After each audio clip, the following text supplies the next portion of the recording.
last week I shared 12 baby products I totally regret buying, and this week we're flipping it around. So today I'm sharing the 12 baby products I literally couldn't live without.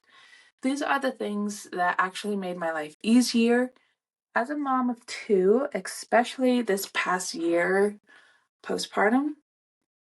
If you're a first-time parent or building your registry, I hope this gives you a little clarity and saves you from spending money on stuff you'll never use.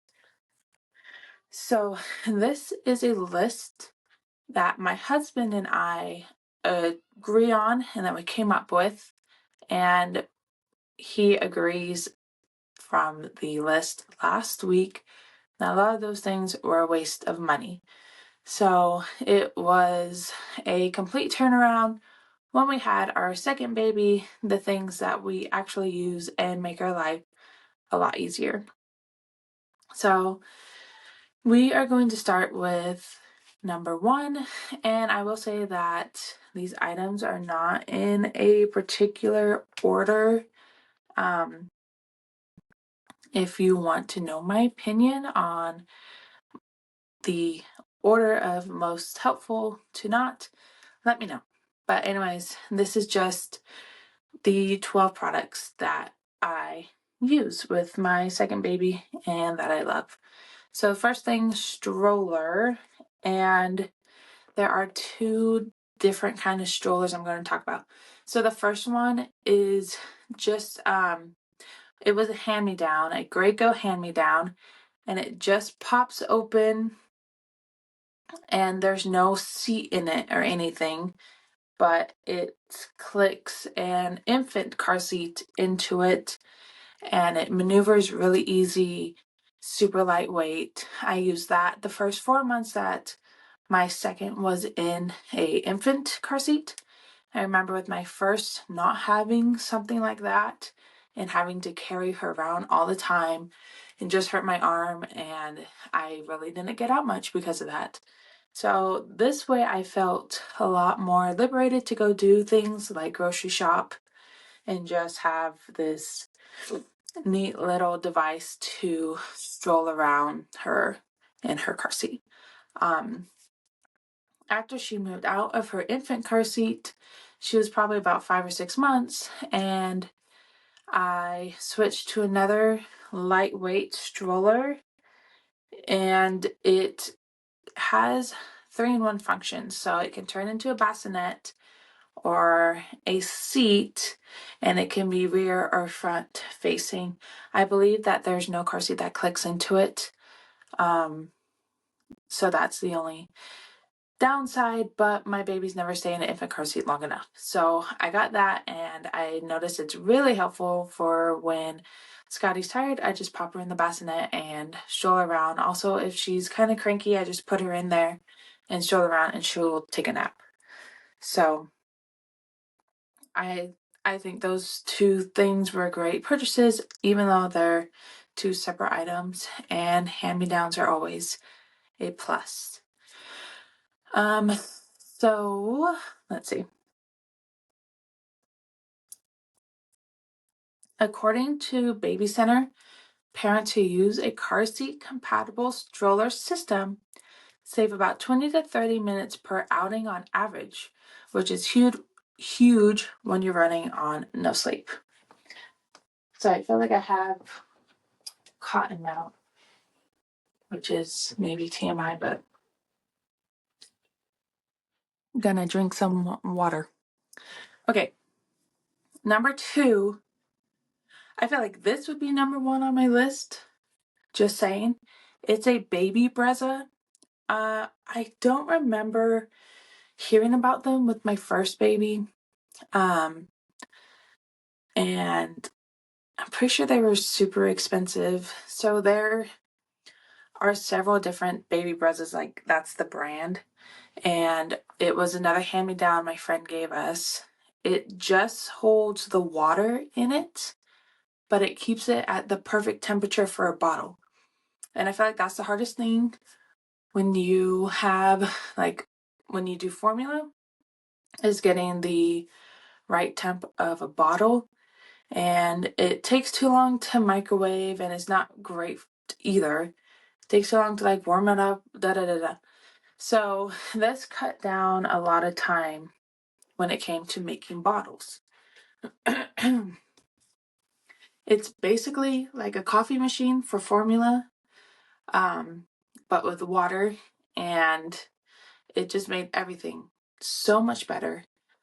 I will say that they do have a Baby Brezza that is basically a Keurig. So it mixes the water and the formula together and gives you the perfect amount. But those were like 3 times the price as the one that just carries the water. And it wasn't that hard to just scoop formula in the bottle. So I feel like the water is the hardest part. And I rather save money in that sense. So that was great. Plus, it was a hand-me-down again. If you can get hand-me-downs, do it. Okay, number 3 is a formula holder.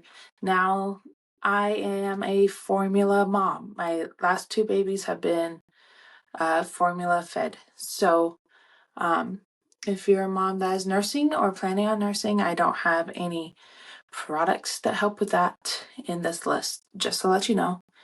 But a simple formula container was a game changer for travel and outings. This was also another hand-me-down. You just put the amount of formula you need in each separate compartment and it's ready to go. So no spills, no scoops, no stress. They're little containers about the size of my hand, just fits in the diaper bag. I was able to pack enough formula for 6 bottles, which is basically all she needed a day. And it was one of those things I wish I had from day one and I really, really could have used with my first baby. 4th is a pack and play. The pack and play is every mom's lifesaver. In my list last week, I talked about a crib being something I regretted having, and it's because of the pack and play. The pack and play was so much better. You can set up and take down is super fast and convenient, and it just sits up in like a nice rectangular bag. I've used ours for everything, and there was one point where we had 3 pack and plays. I'm not sure why, but right now we have a pack and play that stays set up 24/7. That's where she sleeps, takes naps. And then we have a travel pack and play that is slightly smaller, and we take that with us on road trips and camping. Especially for camping, I'll say a pack and play is just the best thing you can bring for your baby, especially when they're trying to adjust to sleeping in a tent or an RV. We fit pack and plays in RV before too. So yeah, pack and plays also grow with your baby. We used there's a little attachment so that they're higher up to the top so you don't have to bend over as far. And we used that until she could like prop up on her knees. And then that's when we moved her down to the bottom part so she can't fall out of her pack and play. And according to the CDC, babies need a flat, safe sleep surface, and the pack and play meets all those standards, making it one of the safest travel sleep options and sleep options in general. Number 5 is a baby monitor. I had one that was video, but I didn't find myself using it very often, and it just was kind of janky. The system wasn't great. Now I just use a sound machine that is a baby monitor that is just sound, and it's not fancy by any means, but it keeps me from, staring at a screen all the time, and it picks up sound great. Yeah, so I just realized that video monitors made me overthink every noise or wiggle. Sometimes less really is more when it comes to sleep. So I am more of a baby monitor, just the sound version, I guess, kind of person. And it does work out great. Number 6 is a nursing pillow. Like I said, I didn't nurse my babies, but you put the nursing pillow around your waist and you're able to it props up your baby when you're just holding them in general, especially when they're little, like you're holding them all the time. And so for bottle feedings, it was great. And just holding them in general, it was a good option. So nursing pillow, definitely something that is extremely helpful.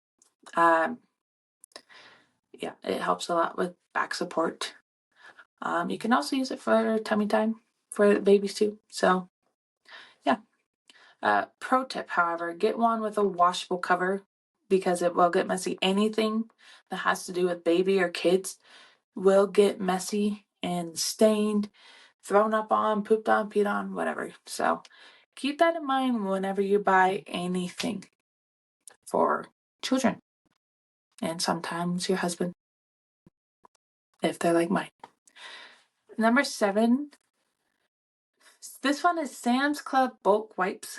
And we are big Sam's Club fans. We don't really go to Costco, but I mean, same dealio, right?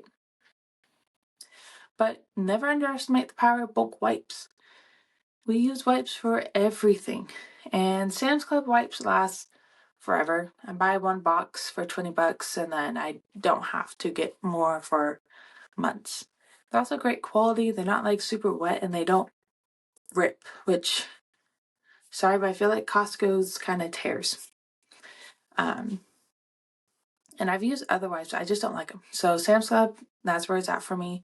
Use them for diaper changes, cleaning toys, wiping hands, everything. You'll go through thousands, literally thousands of wipes in that first year. And I feel like we still use thousands, even when we don't have a baby. Okay, so number 8 is a bottle washing rack. And if you were watching the video version, I have my bottle rack with me. When I first got it, I thought maybe it wouldn't be that useful, but I used my dishwasher and I noticed that all the little bottle parts, like, it was hard to find a way to wash them without them flying around. So I used that and I put in all the little parts in there, just stick it in the dishwasher and it gets all nice and clean. Plus, not only with that, so that's a Dr. Brown's like dishwashing container, I guess. I don't know exactly what it's called, but it does make a huge difference. And I'm trying to explain it to those that can't see it. It looks like a little cage, basically. It has a compartment for, the nipples, and then a compartment for lids, and whatever else. We put like her baby bottle straws in here and her binkies sometimes. So that came in really handy, as well as just a bottle drying rack, which I think a lot of moms have anyways. I just wash everything in the dishwasher and then put them on the bottle drying rack because they don't typically dry all the way in the dishwasher. So anyways, small thing, big impact, right? Number 9 is a Binky clip. This one's underrated. A simple Binky clip, but Binkies are not that cheap and they get lost super easily. With Della, I don't even want to know how many Binkies we went through. Not only was she losing them, but she was biting through them. So, I mean, a Binky clip wouldn't fix that problem. But the Binky clip has fixed a lot of issues with Scotty. She has not lost a single dinky. And believe me, you'll thank yourself every time your baby drops their pacifier at the grocery store or in the car. You know, you don't have to wash it over and over and over again. It's a sanity saver for moms on the go, and it's right there. They can just grab it when they need it. Number 10 is a sleep sack. Sleep sacks are everything. They're safer than blankets, easy to zip, and help babies sleep better because they can't kick them off. And the one that we got, I feel like works the very best. And imagine your baby's in a sleep sack that looks like a star. So they look like little starfish. It's how the little sleep sack that we got worked. And we use other sleep sacks, but that one just like made her feel the most comfortable and still able to function and move. So I'll put a link to that one in the description because it is probably the best sleep sack you can get. And it was super comfortable, moisture wicking, all the good stuff, plus the double zipper. You have to have the double zipper. Plus, studies show babies who use sleep sacks instead of loose blankets have a lower risk of SIDS, and parents get more rest too. Okay, so 11. This one is a bathtub, but there's a lot of options for bathtubs out there. This one specifically is Fisher-Price 4-in-1 bathtub, and we just got it at Walmart, but it grows with your baby from newborn to toddler. And we've had a different bathtub in the past, and I feel like it just didn't work very well. And it's kind of hard to bathe newborns.